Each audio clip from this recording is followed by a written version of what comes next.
নমস্কাৰ এই মুহূৰ্তত জনাইছো অসমৰ প্ৰত্যেকগৰাকী জনসাধাৰণৰ বাবে কেইবাটাও গুৰুত্বপূৰ্ণ খবৰ। আজি হৈছে 15 এপ্ৰিল। আজিৰ দিনটোতে অসমৰ লগতে ভাৰতবৰ্ষৰ বিভিন্ন প্ৰান্তৰ পৰা কেইবাটাও গুৰুত্বপূৰ্ণ খবৰ যুগুত কৰা হৈছে। এই মুহূৰ্তত জনাইছো আজিৰ প্ৰথমটো খবৰেই ৰাজ্যবাসীৰ বাবে এটা ডাঙৰ খবৰ। মেট্ৰিক আৰু উচ্চতৰ মাধ্যমিকৰ পৰীক্ষা দিয়া শিক্ষাৰ্থীলৈ ডাঙৰ খবৰ।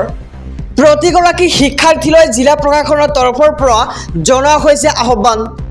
জাতিগত প্ৰমাণপত্ৰৰ বাবে শীঘ্ৰেই কৰক আবেদন। নতুন নামভৰ্তিৰ বাবে যাতে শিক্ষাৰ্থীৰ অসুবিধা নহয়, আবেদন কৰাৰ 15 বা 20 দিনৰ ভিতৰত আপুনি লাভ কৰিব জাতিগত প্ৰমাণপত্ৰ।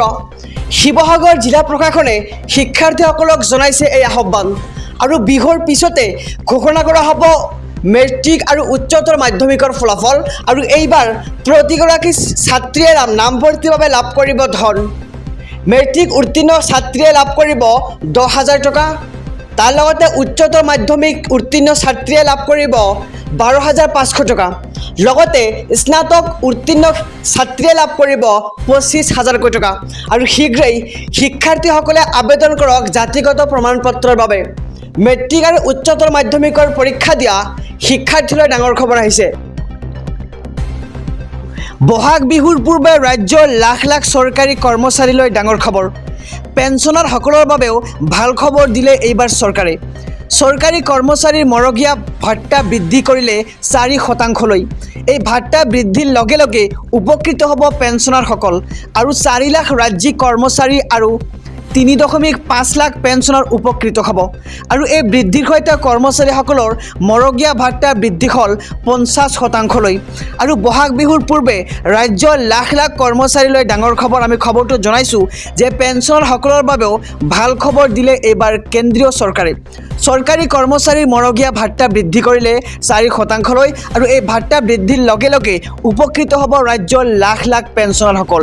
আৰু 4 লাখ ৰাজ্যিক কৰ্মচাৰী আৰু 3.5 লাখ পেঞ্চনাৰ উপকৃত হ'ব। মেট্ৰিকৰ লাখ লাখ পৰীক্ষাৰ্থীলৈ ডাঙৰ খবৰ। ৰিজাল্ট কেতিয়া দিব ক'লে মুখ্যমন্ত্ৰী হিমন্ত বিশ্ব শৰ্মাই। বহাগৰ প্ৰথম সপ্তাহতে ৰিজাল্ট ঘোষণা হোৱাৰ সম্ভাৱনা।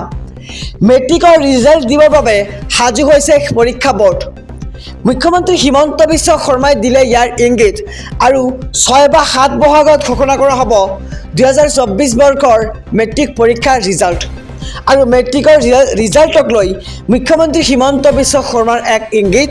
আৰু মেট্ৰিকৰ লাখ লাখ পৰীক্ষাৰ্থীলৈ ডাঙৰ খবৰ, কিয়নো ৰিজাল্ট দিব কেতিয়া ক'লে এইবাৰ মুখ্যমন্ত্ৰী ডক্টৰ হিমন্ত বিশ্ব শৰ্মাই। অসমলৈ আহি আছে ৰাহুল গান্ধী। 17 এপ্ৰিলত যোৰহাট, ডিব্ৰুগড়ত ৰাহুলৰ প্ৰচাৰ সভা। কেইবাটাও গেৰেণ্টি লৈ চলাব নিৰ্বাচনী প্ৰচাৰ। গৌৰৱ গগৈ, লুৰিণজ্যোতি গগৈৰ সৈতে প্ৰচাৰ চলাব ৰাহুল গান্ধীয়ে। পুৱা 11 বজাত গৌৰৱ গগৈৰ হৈ জনসভা সম্বোধন ৰাহুলৰ।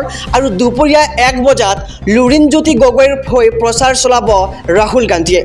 দুদিনীয়া কাৰ্যসূচীৰে আজি অসমলৈ আহিব জয়ৰাম ৰামেশ। আৰু যোৰহাট, গুৱাহাটীত সংবাদ মাধ্যমক সম্বোধন কৰিব জয়ৰাম ৰামেশে। আৰু অসমলৈ আহি আছে কংগ্ৰেছৰ যুৱৰাজ ৰাহুল গান্ধী। 17 এপ্ৰিলত যোৰহাট, ডিব্ৰুগড়ত ৰাহুলৰ প্ৰচাৰ সভা। কেইবাটাও গেৰেণ্টি লৈ চলাব নিৰ্বাচনী প্ৰচাৰ। গৌৰৱ গগৈ, লুৰিণজ্যোতি গগৈৰ হৈ প্ৰচাৰ চলাব ৰাহুল গান্ধীয়ে। চিভিল স্ক'ৰ বেয়া হোৱা বেংক গ্ৰাহকলৈ জৰুৰী খবৰ। চিভিল স্ক'ৰ যিসকলৰ বেয়া হৈছে তেওঁলোকৰ বাবে এটা অত্যন্ত জৰুৰী খবৰ আহি পৰিছে। এতিয়াৰে পৰা আৰু আপোনাৰ বেয়া নহয় চিভিল স্ক'ৰ। ক্ৰেডিট স্ক'ৰক লৈ ৰিজাৰ্ভ বেংক অৱ ইণ্ডিয়াৰ এক ডাঙৰ সিদ্ধান্ত। কেইবাটাও নিয়ম বান্ধি দিয়া হৈছে RBIৰ তৰফৰ পৰা। ঋণ ঘূৰাব নোৱাৰা গ্ৰাহকৰ তালিকা চিভিল কোম্পানীক দিয়াৰ পূৰ্বে জনাব লাগিব গ্ৰাহকক। আৰু ইমেইলৰ জৰিয়তে গ্ৰাহকক জনাব লাগিব চিভিল কোম্পানীসমূহে। যদিহে গ্ৰাহকৰ কোনো ধৰণৰ অনুৰোধ নাকচ কৰে তেন্তে ইয়াৰ কাৰণ কি সেয়া জনাব লাগিব গ্ৰাহকক আগতীয়াকৈ। বছৰত এবাৰ গ্ৰাহকক দিব লাগিব বিনামূলীয়া ক্ৰেডিট স্ক'ৰৰ ৰিপৰ্ট। আৰু গ্ৰাহকৰ অভিযোগ থাকিলে 30 দিনতে সমাধান কৰিব লাগিব ক্ৰেডিট কোম্পানীয়ে। অন্যথা চিভিল কোম্পানীয়ে প্ৰতিদিনে ভৰিব লাগিব 100 টকাকৈ জৰিমনা চিভিল স্ক'ৰ বেয়া হোৱা বেংক গ্ৰাহকলৈ জৰুৰী খবৰ আমি খবৰটো জনাইছোঁ আমাৰ সমুদ্ৰকক যে এতিয়াৰে পৰা আৰু বেয়া নহয় আপোনাৰ চিভিল স্ক'ৰ ক্ৰেডিট স্ক'ৰক লৈও ৰিজাৰ্ভ বেংক অফ ইণ্ডিয়াৰ ডাঙৰ সিদ্ধান্ত কেইবাটাও নিয়ম বান্ধি দিছে এইবাৰ RBIৰ তৰফৰ পৰা